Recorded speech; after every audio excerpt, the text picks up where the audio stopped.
ان کے اوپر بات کر سکوں. تقریباً عرصہ 30 سال سے میری فیملی یہ چیز فیس کر رہی ہے. بلڈ شیڈ، خون ریزی، خون بہتا. ٹھیک ہے. Starting from 1994 October. First of all جب انہوں نے میرے دادا مرحوم کو قتل کروایا. کس نے؟ تیفی نے. کن سے؟ اشتہاریوں سے. کون تھے وہ اشتہاری؟ کون تھا جنہوں نے ان کو اسلحہ پرووائڈ کیا؟ کون تھا جس نے ان کو گاڑی پرووائڈ کی؟ کون تھا جس نے ان کو 2 دن پہلے بٹھا کے اپنے گھر میں پراپر ریکی دی اور اس چیز کو آرکیٹیکٹ کیا؟ تیفی بٹ اس کا نام ہے جس نے سب کیا. اگر آپ اس بات کی تصدیق کرنا چاہتے ہیں، آج بھی کوٹ لکھپت جیل میں وحید اور وحیدیہ نامی ملزم موجود ہے اور آپ جا کے اسے تصدیق کر سکتے ہیں کس نے ان سب کو یہ چیزیں پرووائڈ کی اور انہیں کہا کہ اٹیک کرو، بلا پہلوان کو مارو. ٹھیک ہے. کمنگ فارورڈ 1995 جب میرے اس وقت کے جو مدعی تھے میرے ابا کے ماموں بھائی پہلوان، ان پہ اٹیک کروایا گیا. کون تھا اس اٹیک کے پیچھے؟ اس اٹیک میں بھی 7 بندے شہید ہوئے. کون تھا اس سب کے پیچھے؟ پوچھا جائے. اس اٹیک کا بھی آج تک کسی کو کچھ پتہ نہیں چلا کہ اس کا آرکیٹیکٹ کون تھا. اس کا آرکیٹیکٹ تیفی بٹ تھا. وحید اور وحیدیہ اس میں بھی موجود تھا. کمنگ فارورڈ 2003 آ جائیں. 2003 میں میرے ابا پہ ایوان عدل میں اٹیک ہوا جس میں 5 لوگ زخمی ہو گئے، 5 لوگ شہید ہو گئے. اس کے پیچھے کون تھا؟ اس کے پیچھے بھی گوگی اور تیفی تھے. اینڈ لکیلی آج اس کیس کے بھی 2 ملزمان ندیم بٹ اور دیما اور عامر بوڑا آج بھی کوٹ لکھپت جیل میں موجود ہیں، اور اگر آپ کو تصدیق کرنی آپ ان سے جا کے تصدیق کر سکتے ہیں.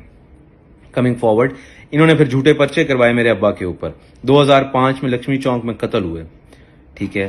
اور لکیلی ان کا جو مدعی تھا ان کو کہتے ہیں، ان کا فارگیٹنگ ہز نیم، ٹھیک ہے، چنر سائیں. ٹھیک ہے.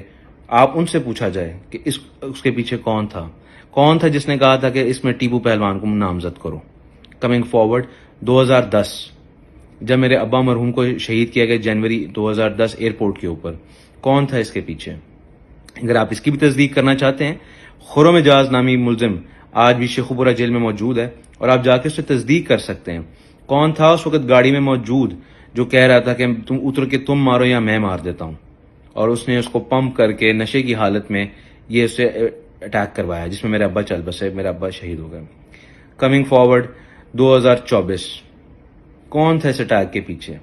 کون تھا جس نے شوٹرز بھیجے میرے بھائی کے لیے اور میرے لیے؟ آج ان میں سے ایک نام نہاد شوٹر موجود ہے کوٹ لکھپت جیل میں ہی جس کا نام ہارون ہے. اس سے پوچھا جائے کہ کون تھا جس نے زپ بند کر کے پسٹل اس کی جیب میں رکھا، پسٹل ایسے جیب میں رکھ کے اور بند کی زپ. کون تھا اس چیز کے پیچھے؟ اس کے پیچھے تیفی بٹ تھا. Now talking about the current situation کہ جو اب چل رہا ہے، میری ایک اپیل ہے اپنے اداروں سے کہ کہاں ہیں ہمارے ملزمان؟ کہاں پہ گئے ملزمان؟ کہاں پہ تیفی گیا؟ کہاں پہ گیا گوگی؟ کیا ہم لوگ کو نہیں پتا کہ ہمارے ادارے اتنے کمزور ہیں کہ ہم لوگ ان کو نہیں ہاتھ ڈال سکتے؟ کیا ہمارے لیے اتنا مشکل ہے کہ ان جیسے ملزمان کو پکڑنا جنہوں نے اس شہر کا امن خراب کیا ہوا ہے، جو لوگوں کے گھر خراب کر رہے ہیں، جو سود کا نظام چلا رہے ہیں؟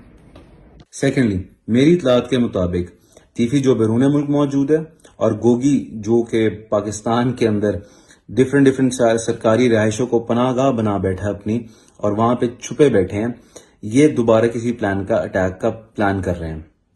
اکارڈنگ ٹو مائی انفارمیشن ان کو ایک لاہور میں جو ڈی ایس پی جو بڑی حساس پوسٹ پہ ہیں، اس نے کسی کنو نامی گینگسٹر کے ساتھ انگیج کروایا ہے جس میں تقریباً کافی ہیفٹی اماؤنٹ دی جا رہی ہے اور مجھے اور میرے چھوٹے بھائی کو مارنے کی پلاننگ کی جا رہی ہے.